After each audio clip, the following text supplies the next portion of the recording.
Got to move on to Virgin Orbit. Those shares plunging after the satellite company files for bankruptcy. This coming as Virgin Orbit became unsuccessful in obtaining enough funding to continue operations.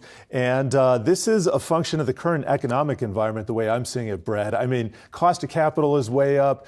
You got to think, though, there are some idiosyncratic factors as well. They weren't able to execute. But so my point is, in this environment, any execution failures are just going to be magnified. And because of that, we're just going to have these incremental failures. These just added to the list here. Yeah, the hazard of poor management. Yes. It becomes even more elucidated when you do have the type of environment like we're going in out. Now. Exactly. And so with all of that considered, I mean, this is a company that had struggled in its launch strategy.